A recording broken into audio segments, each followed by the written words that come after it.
Avez-vous déjà ressenti que vos émotions vous contrôlent plutôt que vous les contrôlant?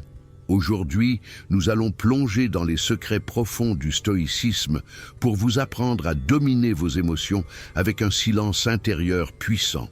Dans cette vidéo transformative, découvrez 10 stratégies stoïciennes qui vous permettront de rester calme face à la tempête, de transformer la colère en sagesse et de vivre avec une maîtrise émotionnelle absolue. Avant de commencer, laissez-moi vous raconter l'histoire d'un empereur qui régnait sur le monde entier mais qui luttait pour régner sur son propre esprit. Marc Aurèle, l'empereur romain le plus puissant de son époque, vivait dans un palais de marbre entouré de conseillers, de généraux et de trésors incommensurables. Pourtant, chaque nuit, il s'asseyait seul avec son journal, confronté à la même bataille, ses propres émotions. La colère des sénateurs, la trahison des amis, la peur de la mort, l'anxiété des guerres, tout cela menaçait constamment sa paix intérieure.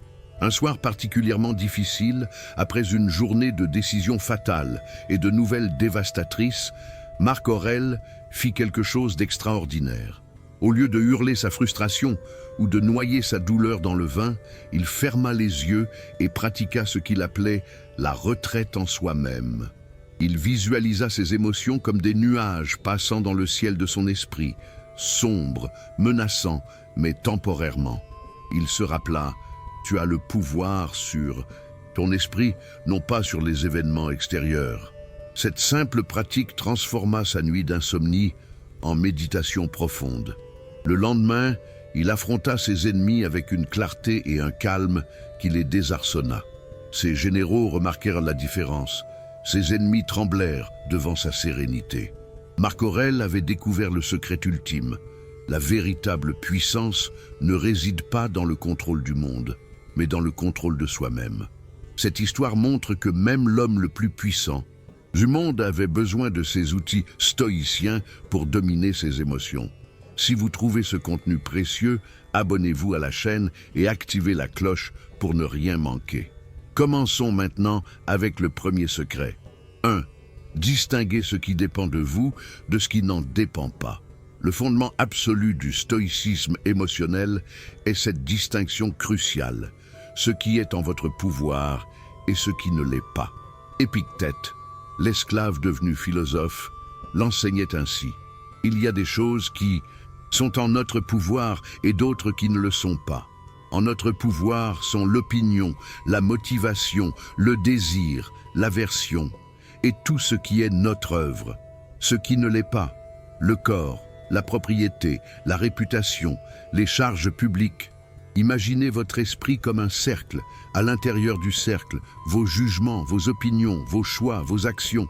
En dehors du cercle, tout le reste, les paroles des autres, les événements, les résultats, même votre propre corps dans une certaine mesure. Le problème est que la plupart d'entre nous passent leur énergie émotionnelle à essayer de contrôler ce qui est hors du cercle, ce qui crée frustration, colère et anxiété constante. Pensez à la dernière fois que vous vous êtes énervé. Était-ce vraiment à cause de l'événement lui-même ou à cause de votre jugement sur cet événement? Quelqu'un vous a coupé la route. Ce n'est pas l'action qui vous a mis en colère, c'est votre interprétation. Il est irrespectueux. Au lieu de cela, le stoïcien dirait « c'est un événement extérieur. Je choisis de rester calme ». Cette distinction est libératrice parce qu'elle vous rend immédiatement invincible émotionnellement. Vous ne pouvez pas contrôler si quelqu'un vous critique, mais vous pouvez contrôler si cette critique vous affecte. Vous ne pouvez pas contrôler si vous échouez à un examen, mais vous pouvez contrôler votre effort et votre réponse à l'échec. Pratiquez ceci dès aujourd'hui. Quand une émotion forte surgit, posez-vous la question: est-ce dans mon cercle de contrôle? Si oui, agissez. Sinon, lâchez prise. Cette simple question répétée consciemment transformera votre vie émotionnelle. Comme l'a dit Épictète, les hommes ne sont pas troublés par les choses, mais par les opinions qu'ils en ont. 2. Pratiquez la préméditation des mots. Les stoïciens appelaient cela praemeditatio malorum, la préméditation des mots. Ce n'est pas du pessimisme, c'est de la préparation émotionnelle. Chaque matin, prenez 5 minutes pour imaginer les défis qui pourraient survenir dans votre journée et comment vous y répondrez avec calme et vertu. Marc Aurèle le pratiquait religieusement. Dis-toi dès le matin, je rencontrerai l'intermédiant, l'ingrat, l'arrogant. Mais je ne m'indignerai pas car je me rappellerai que la bienveillance est une chose et la sottise en est une autre. Cette pratique désamorce émotionnellement les événements avant qu'ils ne se produisent. Imaginez que vous devez donner une présentation importante. Au lieu de vous stresser sur « et si j'échoue », préméditez. Si la présentation se passe mal, je resterai calme. J'apprendrai de l'expérience. Mon caractère ne dépend pas de cette présentation. Quand le moment arrive, vous êtes préparé émotionnellement. Rien ne peut vous surprendre. Cette pratique fonctionne aussi pour les relations. Préméditez que votre partenaire pourrait être de mauvaise humeur, qu'un collègue pourrait être difficile. Vous ne les contrôlez pas, mais vous contrôlez votre réponse. Vous arrivez détaché émotionnellement, prêt à répondre avec sagesse plutôt qu'avec réactivité. La beauté de cette pratique est sa double efficacité. Elle vous prépare au pire scénario, donc il semble moins effrayant. Et la plupart du temps, la réalité est meilleure que votre préméditation, ce qui crée de la gratitude. C'est un entraînement émotionnel quotidien qui rend votre esprit incassable. 3. Transformer l'obstacle en opportunité. Ce qui empêche ton action est un obstacle sur le chemin. Ce qui empêche ton désir est un obstacle au désir. Si donc, quand tu veux quelque chose qui n'est pas en ton pouvoir, tu en es empêché, ce n'est pas ce que tu voulais qui t'est ôté, mais quelque chose d'extérieur. Ce n'est pas ce qui te manque. Marc Aurèle. Les stoïciens voyaient chaque obstacle comme un exercice divin pour tester et renforcer votre caractère. Perdre votre emploi, opportunité de trouver votre vraie vocation. Une dispute avec un proche, opportunité de pratiquer la patience et le pardon. Une maladie, opportunité de cultiver la gratitude pour la santé passée et la résilience. Cette perspective transforme instantanément les émotions négatives. La frustration devient excitation. Comment puis-je transformer ceci en opportunité? Le stress de la maladie devient gratitude. Merci pour toutes les années de santé que j'ai eues. Pratiquez ceci. Quand un obstacle apparaît, demandez immédiatement: quelle vertu puis-je pratiquer ici? Quelle leçon dois-je apprendre? Comment puis-je grandir? Cette question alchimique transforme le plomb émotionnel en or de sagesse. 4. Maîtriser le dichotomie du contrôle. Revenons au cercle de contrôle d'Épictète, mais appliquons-le spécifiquement aux émotions. Vos émotions ne sont pas causées par les événements, mais par vos jugements sur ces événements. Changez le jugement, changez l'émotion. Quelqu'un vous insulte. Événement, parole dite. Jugement, c'est une attaque personnelle contre mon caractère. Émotion, colère. Jugement stoïcien, cette personne révèle sa propre faiblesse de caractère. Mes actions passées parlent d'elles-mêmes. Émotion, compassion ou indifférence. Cette maîtrise nécessite de la pratique, mais les résultats sont immédiats. Vous devenez un observateur détaché de vos propres réactions. Vous voyez l'émotion arriver et choisissez consciemment votre réponse. C'est la liberté émotionnelle ultime. Pratiquez en notant vos réactions émotionnelles quotidiennes.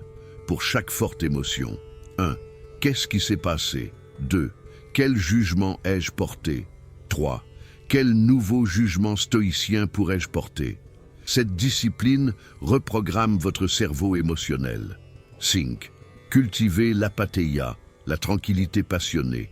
L'apatheia stoïcienne n'est pas l'absence d'émotion, mais l'absence de passion perturbatrice. C'est être ému sans être emporté. Vous ressentez la tristesse de la perte d'un proche, mais sans désespoir paralysant. Vous ressentez la joie d'une réussite, mais sans arrogance.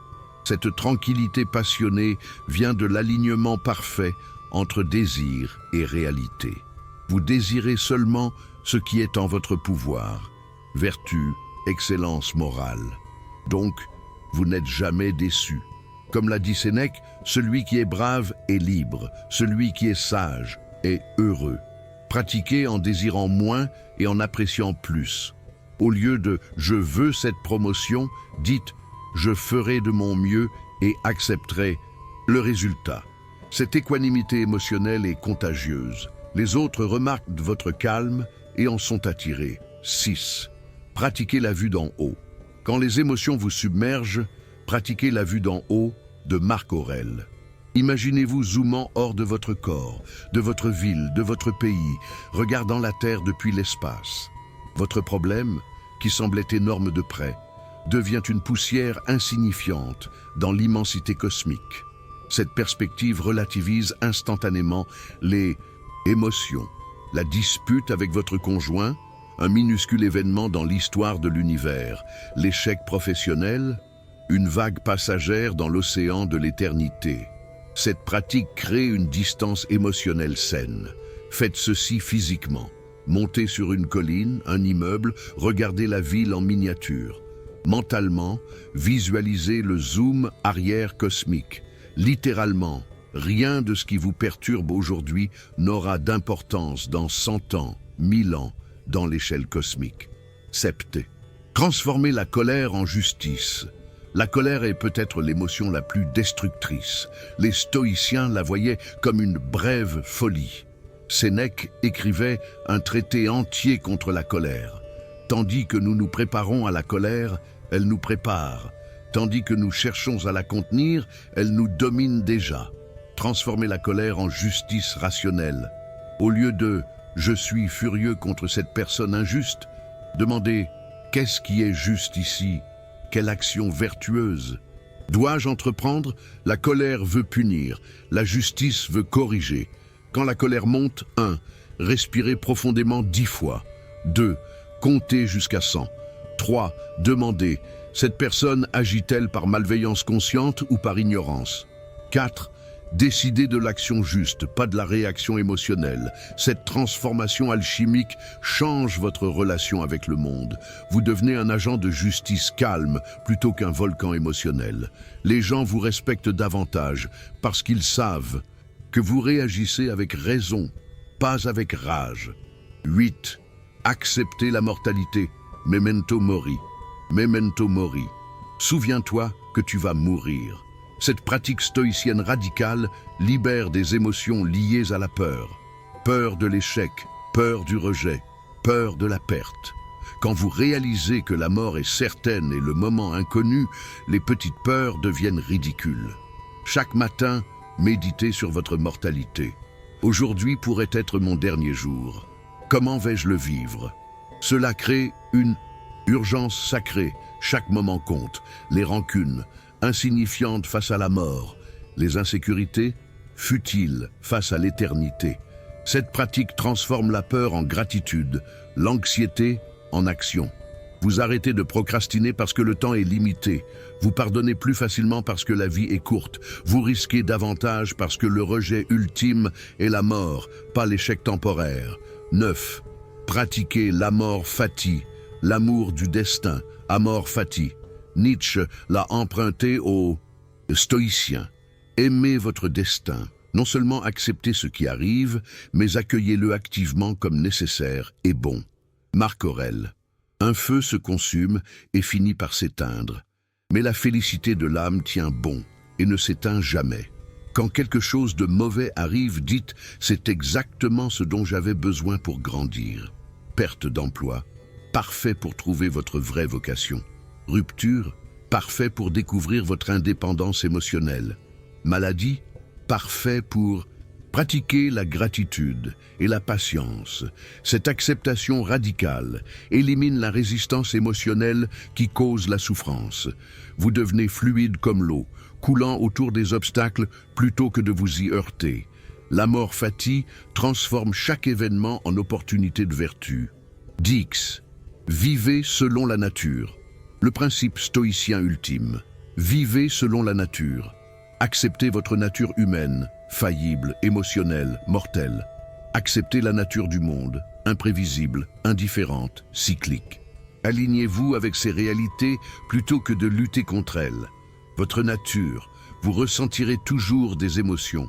Le but n'est pas de les supprimer, mais de les maîtriser. la nature du monde, il ne vous doit rien. Votre bonheur dépend de votre réponse interne, pas des circonstances externes. Vivre selon la nature crée une harmonie émotionnelle profonde. Vous cessez de vous battre contre la réalité et commencez à danser avec elle. Cette acceptation fondamentale est la source de la sérénité stoïcienne légendaire.